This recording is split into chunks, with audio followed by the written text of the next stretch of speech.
Modern homes trap moisture in ways that older homes never did.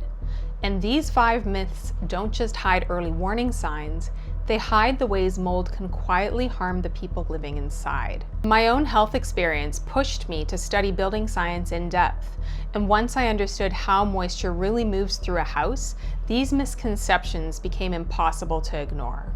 So today, I want to break down 5 myths that cause real damage. The first myth is that new homes can't have mold problems. New doesn't mean dry, and a lot of new homes start growing mold before the keys are even handed over. I've heard the belief that new homes can't have mold problems repeated so many times, and honestly, I used to believe it too. It seems intuitive. New equals clean, fresh, and safe. But once you start learning about moisture management and the realities of how quickly and cheaply most homes are built today, you realize something surprising. New homes can be some of the most mold-prone out there. If you've ever driven past a construction site and seen gray, rain-soaked OSB sitting exposed for days or weeks, that OSB is almost certainly already growing mold. And here's the uncomfortable truth. There's nothing in building codes that prohibit enclosing wet or even moldy sheathing. So before the drywall even goes up, you've already started with a contaminated wall assembly. Within weeks of enclosure, that wall can be actively moldy. You just can't see it. Then comes the air tightness issue. Air carries a huge amount of moisture with it, and any moisture-laden air that leaks into a wall assembly only needs a cold surface to condense on. In the typical light frame wall with cheap, vapor-sensitive OSB, fiberglass bats, and inconsistent air barriers, that cold surface is almost guaranteed. But achieving air tightness requires 2 things that most builds just don't have. The first is an understanding that air tightness is even required in the first place. And the second is extremely precise detailing during installation. Combine that with a widespread lack of understanding that walls will get wet and must be able to dry, you have a perfect recipe for mold in brand new homes. They look shiny, fresh, and clean, but behind the paint, many are already starting to rot. The second myth is that mold only grows if there's a water leak. And I've heard this one even from doctors who work with environmentally sensitive patients, and I understand why. A burst pipe, a hidden plumbing leak, a roof that drips, these are easy to imagine. Without deeper building science knowledge, you'd assume leaks are the only real threat. But here's the truth. A water leak is only one way that water can get into a building. Air, vapor, and temperature differences can move an incredible amount of moisture into your walls without a single drop of liquid water.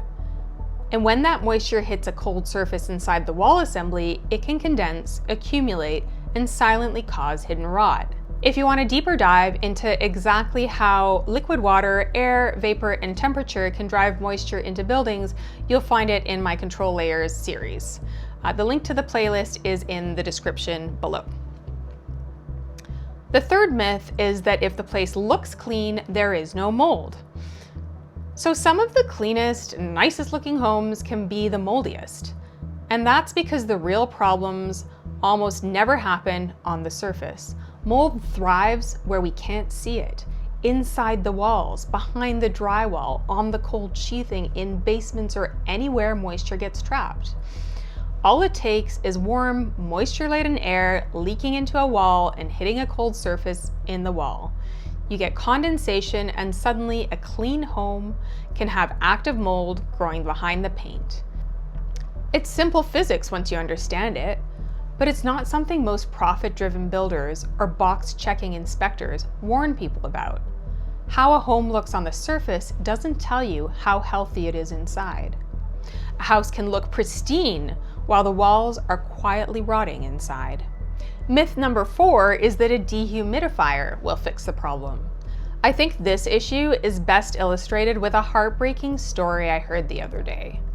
In humid South Florida, a remediation involved replacing moldy flooring. A year later, a small bathroom flood led them to pull out the base, the cement board, and the vinyl flooring, and underneath was a huge amount of mold, in the floor that had been entirely replaced just that year earlier. This mold had obviously been there long before the small flood. They had done what everyone recommends: keep indoor humidity low. But that oversimplified advice ignored the building's physics. The very humid crawl space below was pushing moisture upward through the floor assembly due to vapor pressure differences. The indoor air was cooler and drier, so moisture wanted to move upward. And whoever did the remediation never addressed that. They didn't warn that without a proper air and vapor barrier on the crawl space side, that upward moisture drive was almost inevitable. And then adding vinyl flooring, which is essentially vapor closed, meant any moisture moving up from below got trapped in the subfloor with zero drying potential. Moisture drive up, vinyl on top, and everything between becomes a moldy mess. This wasn't a failure to remediate. It was a failure to understand moisture. And unfortunately, true moisture management is not part of most remediation business models, which is why oversimplified advice like just use a dehumidifier can cause so much harm. And myth number 5, mold only affects people with allergies or asthma. For a long time, public health messaging framed mold as mostly an allergy or asthma trigger, but that view has widened. In September of 2024, the National Institutes of Health updated their Mold and Your Health statement to acknowledge far broader effects. According to the NIH, mold exposure is now associated with cognitive issues like memory loss, dizziness, blurred vision, and tinnitus, mental health impacts such as anxiety, depression, and stress, and immune system changes including inflammation and dysregulation. These findings aren't actually new. They're just finally being recognized. As far back as the late 1990s, researchers were documenting a consistent pattern of illness in people exposed to water-damaged buildings that went far beyond allergies. One of the first to map this out was Dr. Richie Shoemaker. He observed clusters of inflammation-driven symptoms, fatigue, brain fog, memory issues, mood changes, and measurable immune disturbances in people exposed to damp indoor environments. He eventually named the pattern CIRS, Chronic Inflammatory Response Syndrome, helping shift sick building syndrome from a vague complaint into something biologically real. Shoemaker also found that not everyone responds in the same way. Roughly 25% of people carry genetic variations that make them far more susceptible to becoming chronically ill from mold, bacteria, and other inflammagens found in damp buildings. 2 people can live in the same home. One becomes extremely sick while the other feels fine, not because the home is safe, but because their biology responds differently. Sick building syndrome has been observed for over 40 years, and the science explaining why has been developing for decades. With the NIH now formally recognizing cognitive, mental health, and immune impacts, it's clear that indoor mold affects far more than allergies or asthma, and that the risks have been underestimated for a very long time. Most mold problems come from misunderstanding moisture. When we get the physics right, homes stay healthy. But I keep coming back to solid mass walls and ancestral building methods, like rammed earth. They instinctively honor the same principles behind the 4 control layers: water, air, vapor, and thermal, in a way modern light frame walls often fail to.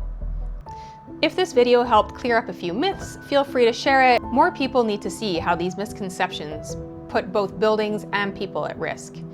And if you're feeling it, please like, comment, or subscribe. It helps to grow the channel, and it helps others who need this information to find it. See you next time.